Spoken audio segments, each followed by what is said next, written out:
All right, how's it going? Welcome back to another video here in the series on differential equations.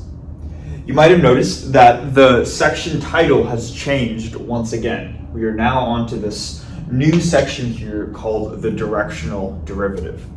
And this is always good, right? Moving on to a new section. That means we are slowly progressing and evolving throughout the course, right?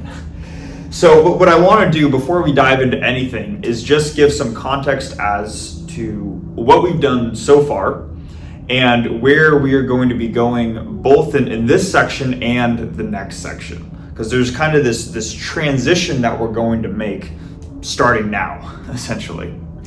So what we've done up until this point is we've looked at many different techniques for solving different types of differential equations. We've looked at first order differential equations, second order differential equations, all of the ways that they can get classified, whether it be homogeneous, non-homogeneous, what type of coefficients they have, linear or nonlinear equations. All these different types of equations, we've talked about these techniques for how to solve them. And then in the most recent section, we talked about how we can represent, or how sometimes we can represent the solution to a differential equation as a power series. And we talked about the methods for solving for those coefficients in the power series to obtain series solutions to differential equations. And all of this stuff has been great, right? We're learning these different techniques, figuring out how to solve differential equations, which is really, at the end of the day, the main goal in a course on differential equations. But everything that we have been doing so far has been for just one differential equation. Or in other words, we're always solving just a single differential equation at a time. Now, you can probably see where I'm going with this, right? The next sort of phase in our differential equations knowledge is to say, well, let's not just look at one differential equation, but let's look at a system, or let's look at multiple differential equations. And how can we solve a system of differential equations all at once? And hopefully too, it makes sense that a lot of systems, or a lot of like physical systems out there just in the world, they inherently require multiple differential equations to fully describe what that system is. In the example, when we had, it was a couple of videos back when we were looking at physical applications of differential equations, we had a cart attached to a spring and the cart was oscillating back and forth. And what we showed is that we can use a differential equation to describe the motion of this cart, how this cart oscillates, how it moves with time. But in doing this example here, we kind of made this assumption that the cart is going to be restricted to the ground. It's not like the cart's bouncing and moving in the vertical direction at all. And because of that, there was only a single differential equation that was needed to describe its horizontal motion as a function of time. But as you can probably imagine, there are many different things out there in the universe that don't just move in one spatial dimension, but move in three spatial dimensions, right? And in that case, you would need three differential equations to describe the x position, the y position, and the z position as a function of time, assuming that you're working in Cartesian coordinates, right? And that's just one of countless examples on how a system could require multiple differential equations to be solved simultaneously in order to fully understand your system. So that's the direction that we're going to be going and sort of transitioning into, both in this section and the next section. Now, that might make sense, and we might be saying, okay, sure, but that still doesn't necessarily answer the question of, well, how does systems of equations or systems of differential equations relate to this quantity or this object here called the directional derivative? And to describe that, we need a little bit of context as to where we're going here to really make sense of why we're introducing this in the first place. When we are solving systems of differential equations, sometimes it's useful to sketch out what the overall solution curves look like. And doing that will inherently involve making these plots of what are called contour diagrams, where we are plotting local maxima, local minima, stationary points, saddle points, and all of these sorts of things, right? And in order to do that, there are in order to do that for systems of differential equations, there are these certain tools that are especially useful that will help us in visualizing what the solutions look like. Now, the only thing though is that in order to sort of use these visual tools, it requires, or I should say, in order to be able to visualize what the solutions look like on contour diagrams, there are these certain mathematical tools that are necessary in order to be able to do that. And that is really what the goal of this section is. The goal of the section, the directional derivative. The directional derivative is just one of the tools, and it's going to be the first one that we introduce. And a lot of what we're going to be talking about is based off the directional derivative. But really, we should think of this section as, okay, these are the necessary prerequisite tools needed to be able to visualize systems of differential equations. And that's how this is relevant in a course on differential equations. Okay. So hopefully that makes sense. Now, I guess one more thing before we dive into this. When we see the quantity, or this phrase directional derivative, the word derivative hops out or pops out probably, and that should remind us of a calculus operation, the derivative. And what we might be wondering is that I said at the beginning of this video series that I am assuming that we have knowledge of calculus going into this video series. I'm assuming that you guys have already taken calculus before. So we might be saying, well, why are we talking about calculus? Why are we reviewing these concepts from calculus if that was already a prerequisite? And the reason is because what I am assuming people know is inherently single variable calculus. At least for me, when I took calculus, I took a class called Calc 1, which talked all about differentiation of single variable functions. I then took Calc 2, which talked about how to compute integrals of single variable functions. And then I had this course on Calc 3, which they quote unquote called multivariable calculus, which talked about doing calculus with multivariate functions. And some of the concepts that get introduced in multivariate calculus seem to, it felt like the professor, who is a very good professor, he's the department chair of the undergrad institution that I went to, but it felt like some of the concepts towards the end, he said, okay, we're not going to cover it in this class. And there are some concepts that it felt like I did not cover in my multivariate calc class that other people might have. So what I'm doing in this section here is I want to make sure that I'm not leaving anybody behind and just all of a sudden using these tools, using the directional derivative, using Hessian matrices, if that sounds familiar, or to just start working with these contour diagrams. So that's kind of what we're going to be doing here. Is we're going to be going over some stuff that may or may not be reviewed to you, depending on how much of a calculus background you've had. So if this does not sound familiar, that's great. I am going to be talking about this as if it's our first time learning about it, more or less, but we've had a couple calculus classes before. If this does sound familiar, if we're like, I know what the directional derivative is, well, that's great. I'm glad, right?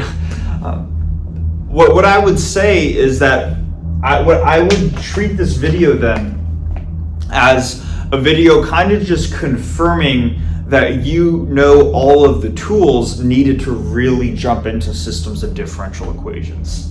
What I personally find, and this is a logical fallacy I make, is I'll see sometimes a lecture online covering some math or physics topic that I feel like I'm already familiar with, and then I begin to just check out of the video. And then what realistically ends up happening is, even though I knew a decent amount of the material, maybe I knew 85 to 90 or even 95% of the stuff covered in the video. But there's still sometimes, not always, but sometimes there's this small percentage of material in that video that was actually new to me. So it would still be useful, but because I just decided to tune out the video, I actually missed out on that. And then when that 5% that I didn't initially know got introduced in later videos, then all of a sudden I felt like I was missing something, and now all of a sudden I'm behind, when just previously I felt like I was ahead. So what I would recommend is, if you feel like you're already familiar with the directional derivative, multivariate, a Taylor series about a given point, Hessian matrices and their signatures, I would still watch these videos, but under the sort of mindset that you're kind of just checking off the boxes. Do I really know this? Okay, yeah. Do I know this? Yes. And it might be a little bit of an easier video to watch. Okay.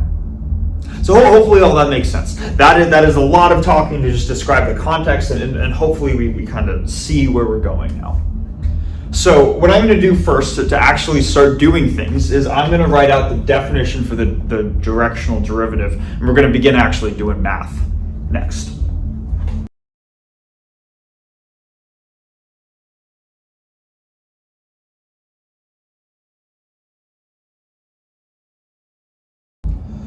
Okay, so we have the definition here for the directional derivative, so let's go through it together. It says here that the directional derivative of a function f of x comma y in the direction of s hat is given by this expression right here, where we have that df over ds is equal to s hat in a dot product with the gradient of f. Now, at this point, I can imagine that viewers might get split into one of two categories. Either we are in the category of, okay, this makes sense, yes, I have seen this before, or they're going to be like, I have not seen a lot of these symbols. What is this upside down triangle looking thing? What video did I just click on? Right? So what I want to do is to try to explain this as thoroughly as I can without going so far back as to say what is a vector. I don't want to go back that far, okay? So before we proceed with unpacking this right here, there are going to be a couple of things that you're going to need to know if you want to be able to follow along. The first is you're going to need to know what a vector is, and you're going to need to know what a dot product is. So this dot right here is the dot product between these two vectors, and you're going to want to know what those are. So if you don't know what those are, that's okay. But what I would recommend doing is, well, just maybe take some time to learn what those are before proceeding with the video. I have a linear algebra video series that is currently on the channel, and I can link the video where we start to talk about what vectors are, and then we do so in a lot of detail. And we get to vectors and vector products and all that good stuff. Or feel free to look it up online using some other resource, but you're going to want to know what those are. Okay. Now, assuming we know what those are though, I'm going to start by just kind of drawing out a visual picture to describe the first part of this definition here. It says here that the directional derivative of a function f of x comma y. So whenever I think of f of x comma y, I typically imagine some surface that lies on an xy plane. So I'm going to try to draw that right here. If I have, it's supposed to be an xy plane. If I have this plane right here, and this plane is inherently the xy plane, what I can do is I can sort of imagine there's some surface, some surface maybe lying above the xy plane or below, but I'm just going to draw it above for now. And maybe that surface might look might look kind of bumpy and whatever, but it might look something like this. And this bumpy looking surface, this general flowing surface right here, is going to be my function f of xy. So at every point in this xy plane, this rectangle below, and let's even do this for a second. If I wanted to pick out this point right here, x naught, y naught, so this is going to be some point in the xy plane, that would correspond to a given value along this surface, which would be the value of f at x naught, y naught. Okay, so that's kind of the visual description as to what's going on here. So we have this xy plane, and we have a surface that can be evaluated at any point in the xy plane. And to introduce the directional derivative, what I want to do is to imagine, let's suppose that we want to now evaluate f not at the point x naught, y naught, but at some nearby point. And maybe we can call that nearby point x1, y1. If we want to get to that nearby point, that's going to first require us to go from our starting point to our ending point. So we're going to move in the xy plane maybe over here. And even though this is a somewhat big-ish arrow, I want us to imagine like this change is very small, going from here to here. It's almost a differential change. But we're moving this small amount on the xy plane, and now we're at x1, y1. And what I could do is, in the general case, this change going from this point to this point is not just going to be in the horizontal or not just in the vertical direction. It's going to have a horizontal component and a vertical component together. So I can represent the overall change going from here to here with what is called a displacement vector. And that will be this quantity ds right here. It'll have two components, where the first component is a change in the x direction, and the second component is a change in the y direction, like this. So this arrow going from here to here would be the vector ds. And I know it's starting to get a little crowded. I apologize. Okay. So we have this displacement vector ds, and maybe let me even, how do I want to do this? ds. I hope that's not too small. ds is this arrow right here. Now, if we're going to change a small increment in the xy plane, and then we want to evaluate the function at this new point, which would correspond to going up onto the surface and maybe evaluating it right here. This point would be f at the new point, x1, y1. There's not just going to be this change in the xy plane, there's also going to be a change in the function f itself. So there's going to be this change in df.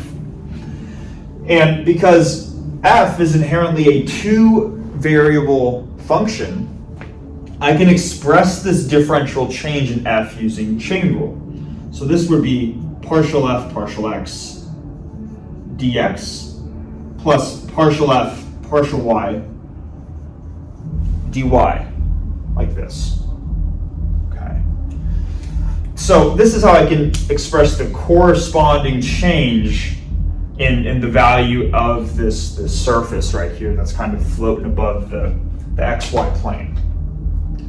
Now, what I want us to do, and there's a reason why I wrote ds and then df right below this, is because hopefully what we can see here is that this expression that I have for df, which just came from chain rule, by the way, almost looks like it's something times the first component of ds plus something else times the second component of ds. This idea of something times the first component plus something times the second component hopefully sounds like a dot product in two dimensions. So what I'm going to do is I'm going to say that if there is a vector which has this partial derivative as the first component, partial f partial x, and this partial derivative as the second component, partial f partial y, then if I were to take a dot product between this vector and ds, I would get my overall differential change in the function df. For now, and I'll explain this in more detail just like right after this, but for now we're just going to give this vector, this two-dimensional vector, a name or a notation, which is an upside down triangle, if you can even call a triangle upside down, but a triangle like this, followed by the function f. This has a name. This is called the gradient of the function f, and we'll describe what this gradient, kind of how this gradient works and what its components conceptually represent in a little bit.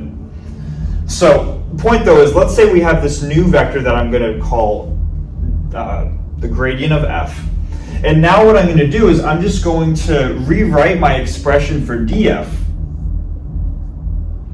as a dot product. So I can say that df seems to be this displacement vector ds in a dot product with this gradient of my function f. Okay. And we can see it's starting to look like this expression right here. Now, I have a dot product between two vectors, and hopefully we know that vectors, or one way of thinking of vectors is that they can have a magnitude and a direction to them. So what we can do is let's describe let's write out this first vector ds as having a magnitude and direction. What would its magnitude be and what would its direction be? And usually when we write out a vector in sort of, I guess, magnitude direction form, we would take this vector right here, ds, and we'd first write out its magnitude, which usually gets denoted with vertical bars. And then we would multiply this magnitude by a unit vector. Now, a unit vector, in case hopefully we're familiar with it, but again, a unit vector, just to refresh our memory, is a vector pointing in the same direction as ds, but it has unit length. It has the vector itself has an associated length of 1. And we typically denote unit vectors with this hat right here, or like this upwards arrow pointing thing like this. So, and that's all this upward arrow is. It's simply to say that this is a vector, and the magnitude of that vector, or the length of that vector, is just the number 1. Okay. So this is how we can express our differential vector in magnitude direction form, if you want to call it that. So now let's just substitute this expression for ds into here. And we're kind of running out of room, so let me do it up here. So I have df on the left-hand side equals, and now instead of ds, I'm going to write this expression right here. So I'm going to write the magnitude of ds times its unit vector. And then it's still in a dot product with this new vector, which is the gradient of f, right? So this is what we have so far. Now, one common notation that people use is they'll change the way that they write the magnitude of this displacement vector ds right here.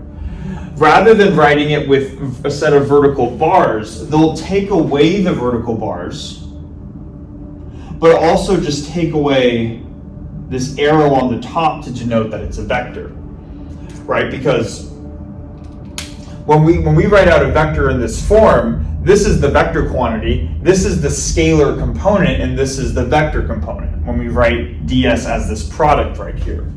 So we want to ensure that we're not making this appear like it's a vector. This is in fact a scalar. It's just the length of this tiny arrow right here.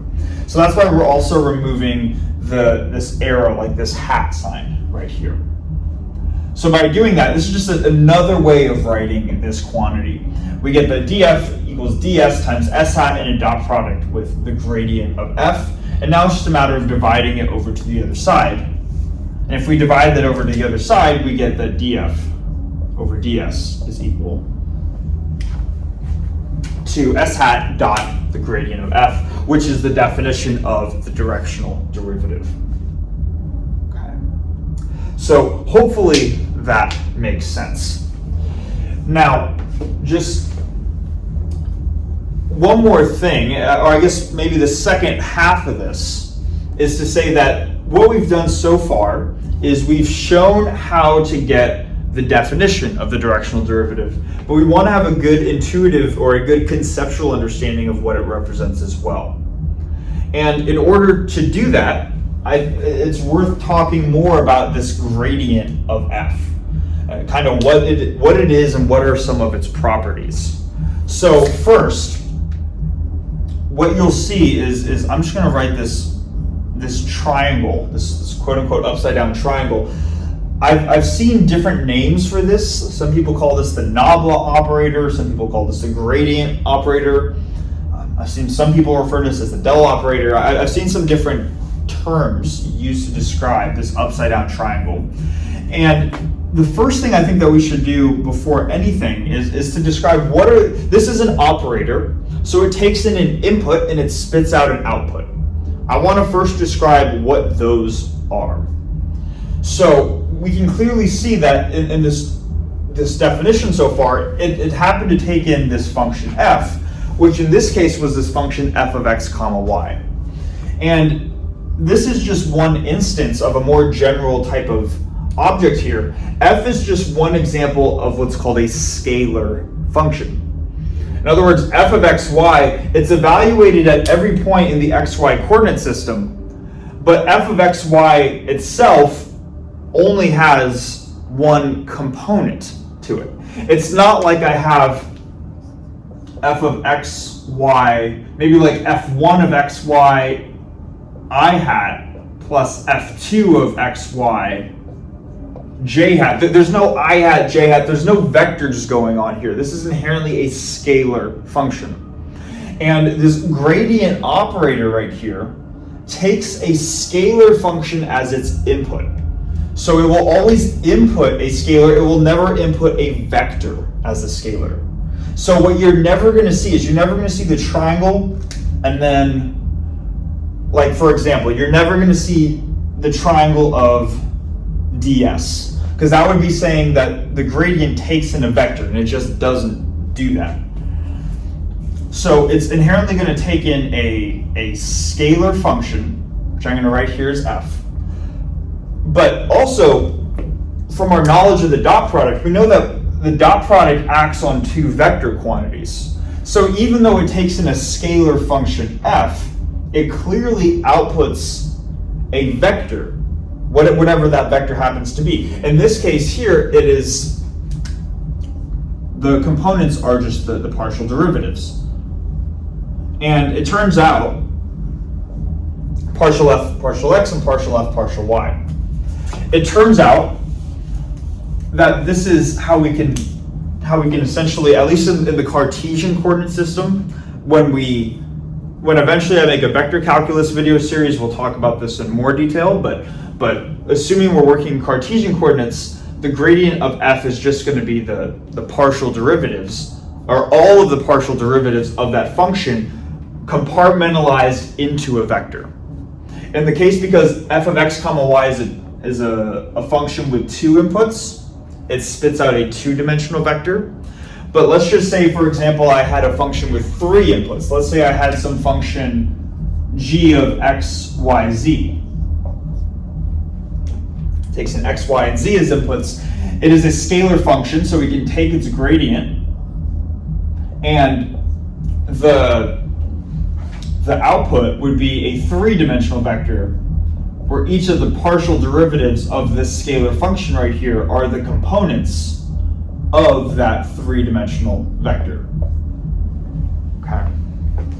So hopefully that makes sense. This is how the gradient operator gets defined operationally. This is how you compute the gradient of a scalar function. You're going to get this output vector right here. Okay. So it takes in a scalar, spits out a vector. Those are the inputs and outputs. Now, conceptually, we want to make sure that we have an understanding of what the gradient means. And in order to do that, we need to talk about the magnitude of it, the direction of it, and then just a couple of other basic properties before tying all of that into the directional derivative. if we start with the magnitude of this vector right here, so the magnitude of triangle F, what the magnitude conceptually represents is it represents the maximum rate of change of F in all directions in the xy plane. So it's no longer specific to a single direction, but it's as if you were to look in all directions and look at the rate of change. How does F change as you move in all different directions in the xy plane? What would the maximum rate of change be? Whatever that maximum rate of change is, that's what the magnitude of this vector corresponds to. So like, what's the largest amount that it can change? It's represented by its magnitude. Okay. So hopefully that makes sense. Conceptually, that's what we are computing when we're looking at just the amount, the length associated with the quantity. So that's the first part of this vector, its magnitude. The second is the direction. Where this is a vector, so it needs to point somewhere, right? Where does it point? And the general idea is that this vector will point in the direction of the maximum rate of change of the function f. And it may be the way that I'd like to imagine this. Let me draw something else over here aside from this, and I'll erase this in a second. Let's say we're like on a mountaintop like this. I can't draw a 3D mountain on a board, but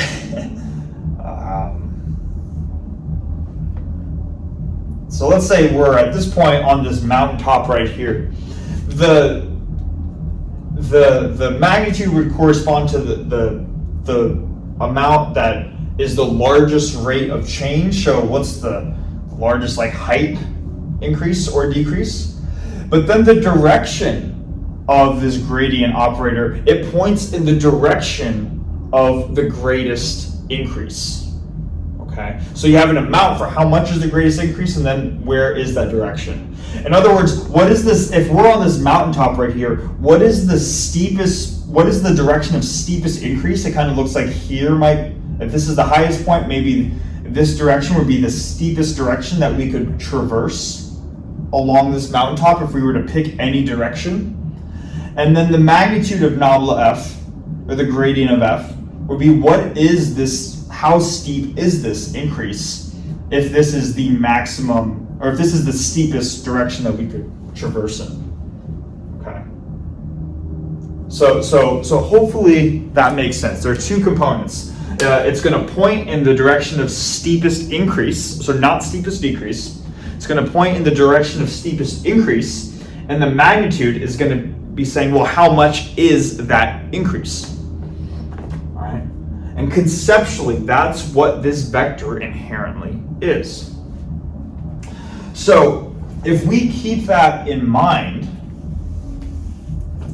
then we can relate that back to this definition here for the directional derivative to give ourselves a whole different understanding of what, or a whole conceptual understanding as to what this quantity is right here. And that's to say that if we roughly think of the gradient of f as the general, I don't want to even say that. If we think of this as a way to calculate the steepest increase, we're essentially calculating the quote-unquote slope of this function, but we're taking a dot product in the s hat direction. So in the directions specified by this vector s right here, what the directional derivative inherently does is it doesn't just find the derivative or the slope in the maximum direction, but it finds it in the direction specified by s. Okay? And that's kind of what they're saying here in this definition. They're saying that the directional derivative is itself a derivative, which is this part, but in the direction of s. So this kind of quantifies the fact that we're computing a derivative. This tells us the direction that we are taking the derivative in. Because it's a multivariate function, there are different directions in which we can compute the directional derivative. So if you want to compute the slope along this direction, if you want to compute the slope along this direction, or any direction, you first specify the path and then compute this quantity that gives you the directional derivative. Hope that makes sense. I hope I'm not over-explaining. Well, I'm sure I'm probably over-explaining to some people. I hope I'm not under-explaining though either. Okay. This is going to be the first real tool that we're going to have in our toolkit to computing the slope along a specified direction. That's going to be one of the tools that we're going to need when talking about visualizing systems of differential equations. Okay.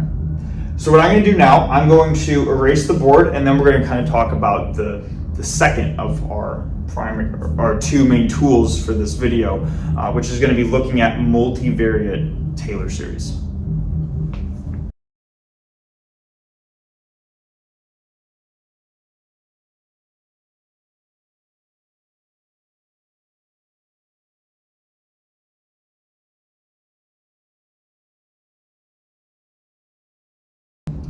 Okay, so now we're kind of moving on to the second half of the video. First part was just introducing the directional derivative, and now we're going to show how we can incorporate the directional derivative to describe the Taylor series for a multivariate function, and then ultimately define this thing called the Hessian matrix. So what I have right here is this long-looking equation, and this is representing the Taylor series for the multivariate function f of x comma y at a given point x naught, y naught. Now, some of you might have seen this before, some of you may not have. What I want to first do is just to make sure that we understand where the terms in the multivariate Taylor expansion come from. And then what I want to do is to start just rewriting this using language, the language of vectors, so we can start to incorporate that definition that we had for the directional derivative. Okay, so starting right here, we have our function f of xy, and if we were to just have the single variable Taylor expansion, the first term would just be the 0th order term, which is just evaluating the function at the specified point. And that's exactly what we have right here. It's just that now that point is two-dimensional. So it's f of x naught comma y naught. Then the next term in the Taylor series would be the first order approximation, which for the single variable case would be the derivative times a factor of x minus x naught. And we see that that's actually what we have right here, but where we have partial f partial x times x minus x naught. But because it's a multivariate function with two variables, we're also going to have this second term here, partial f partial y times y minus y naught. And then again, you can imagine if this were to have even more variables, like f of x, y, z, there would also be a partial f partial z times z minus z naught term contained in here as well. But the point is that these two terms right here represent the first order approximation of the Taylor series. Then moving on to this term right here, everything in here encapsulates the second order approximation for the Taylor series. If we had just a single variable function, that would be 1 over 2 factorial times the second derivative of the function times a factor of x minus x naught squared, right? And looking at this, that's kind of what we have right here. If we look at this first term, we have 1 over 2, or 2 factorial, times the second derivative of our function times x minus x naught quantity squared. The generalization though is that this is not the only second order derivative that we can take of f, right? We can also take a second order derivative, or a second derivative of f with respect to y, giving us partial squared f partial y squared times y minus y naught squared. But we could also take mixed derivatives as well, right? We could have partial squared f partial x partial y. We could also have partial squared f partial y partial x. But because mixed derivatives are the same thing, we can encapsulate those just into one, giving us, so if we added those terms together, the two mixed partial derivatives, that would give us a factor of 2.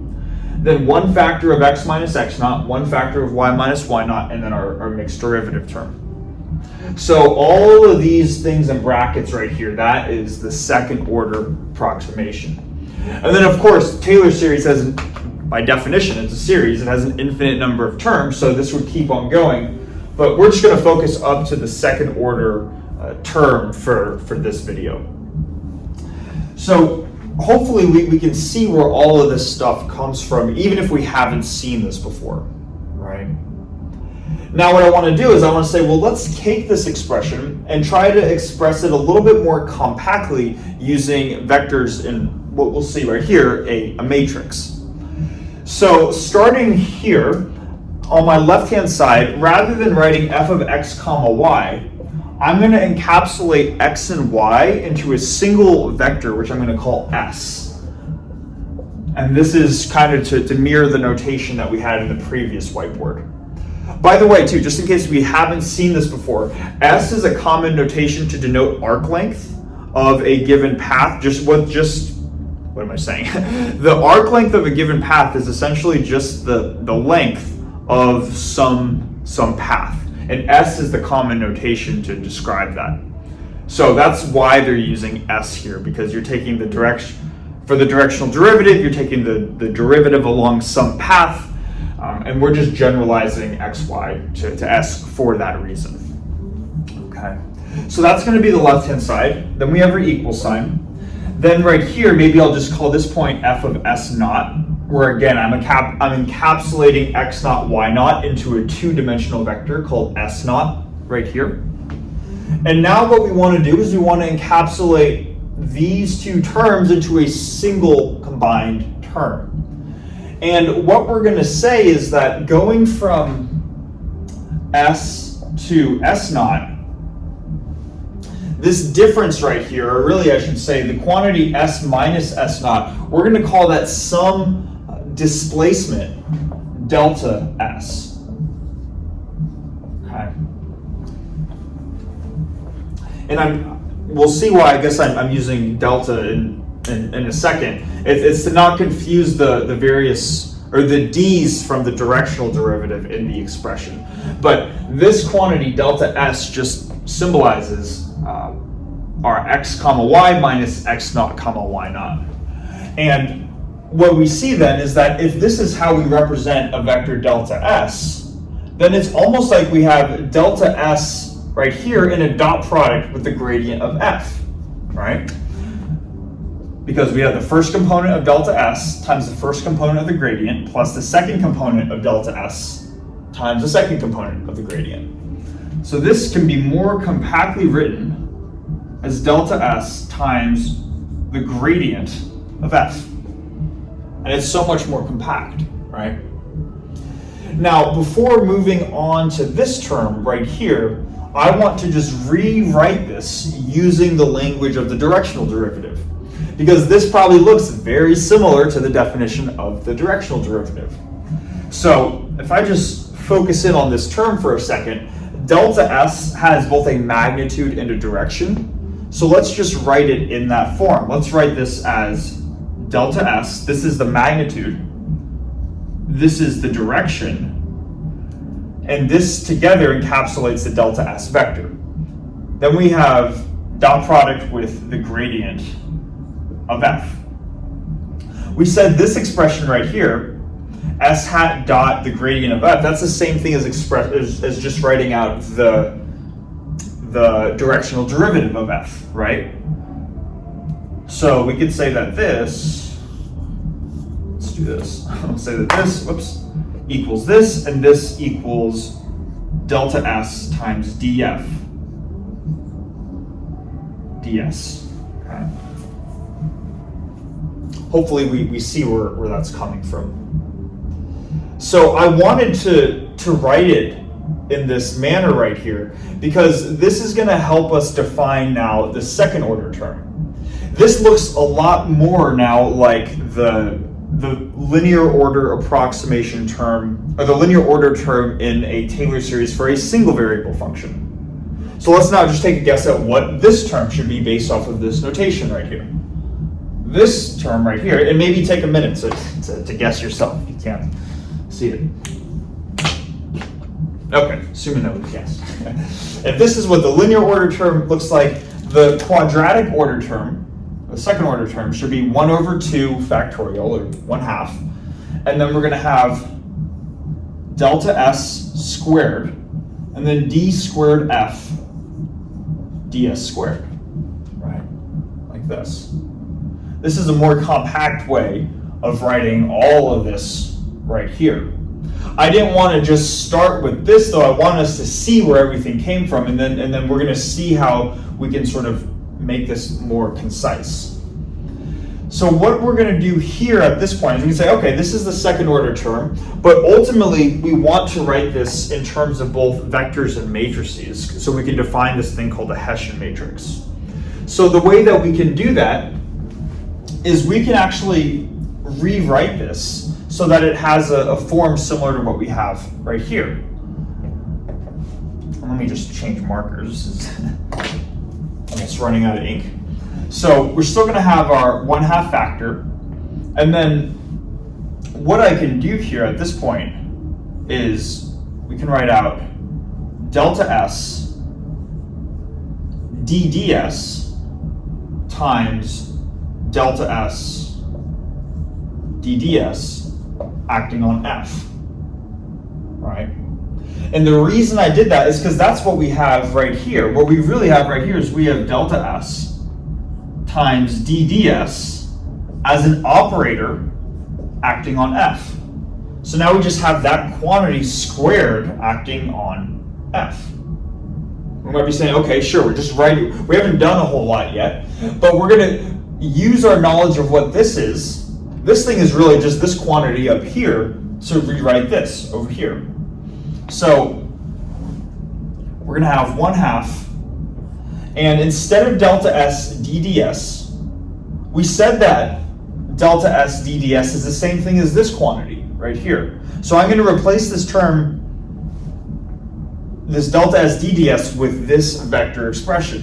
So delta s dds is delta s vector dotted with the gradient, and then same thing right here. I'm going to have delta s vector dotted with the gradient. Okay. Now, if that makes sense so far, and again, this is why we went through these steps, to show that you can go from here to here down to here.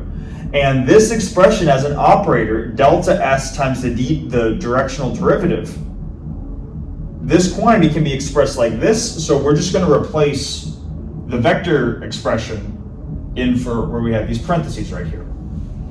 So now let's just evaluate what are these quantities, right? We still have our 1/2 factor, but then delta s is going to have components delta x, delta y, right? So the first component of delta s is just delta x. And that's going to multiply the first component of the gradient, which is just the partial derivative, like this. Then in a dot product, we're going to have delta y, partial y, like that. And then the same thing just for the second component, right? So we're going to have delta x, partial x, plus delta y, partial y. All of that is going to act on f. Okay. So we have this long expression. We're doing a lot of manipulations, but this is ultimately to get to a certain point.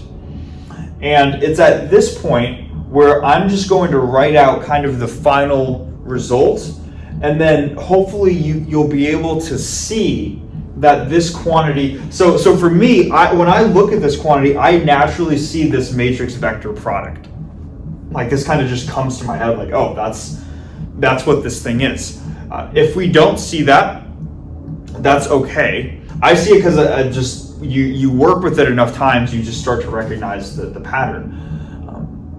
But what I'm going to do is I'm going to write out the matrix vector product, and then we're going to I'll probably just speed through it, and then we'll I guess explain that to finish off the video.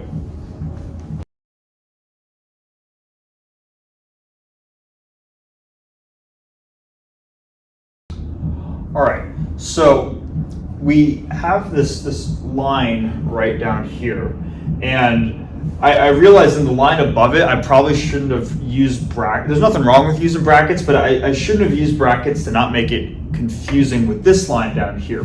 So this is just a set of parentheses. This line down here, the brackets are used to represent row vectors and column vectors. So we have a row vector, delta x, delta y. Then we have a 2 by 2 matrix full of all of the second order derivatives of f. The main diagonal contains all of the derivatives of f with respect to just one of those variables, and then the off diagonal elements just correspond to the mixed partial derivatives. And then we have a column vector delta x, delta y right here. So more compactly put, this expression can be written as 1/2, and then we have delta s transpose, because delta s by itself is just a vector, which by default is a column vector, so we're going to transpose it. Then we have this matrix right here, which I'm going to conveniently call H. And then this vector right here is going to be just a delta S vector.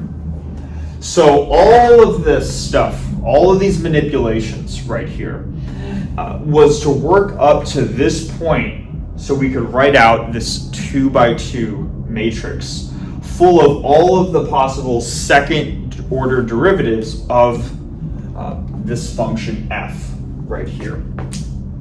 It's a 2 by 2 matrix because f is a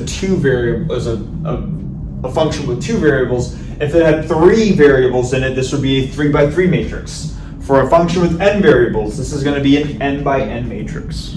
Okay, but this matrix right here is called H, and this is the Hessian matrix.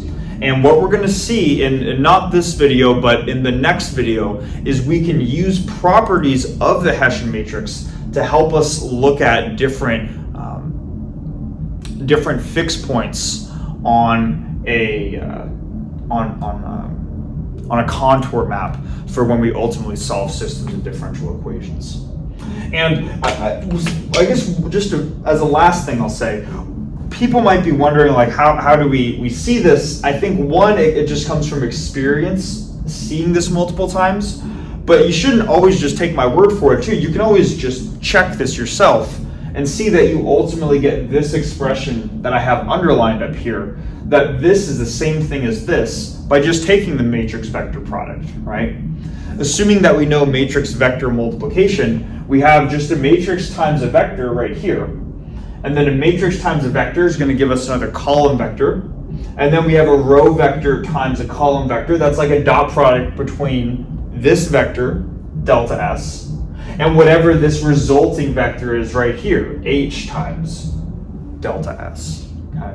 So this is something that you can also check yourself to confirm to yourself that this is, in fact, what you should be getting. Okay? So, a lot of stuff going on, and again, I'm not sure how much of this was review for people and how much was new for people. Just to quickly summarize, the two main goals was first to establish what the directional derivative is, and the second was to introduce, just so we can say by the end of the video we've seen a matrix, this in this case a 2 by 2 matrix, but in general an n by n matrix full of second order derivatives. That is called the Hessian matrix. We're going to use both of these to be looking at determining whether a fixed point is a local max, local min, or a saddle point in the next video. So yeah, thanks so much for watching, and I will see you guys in the next one.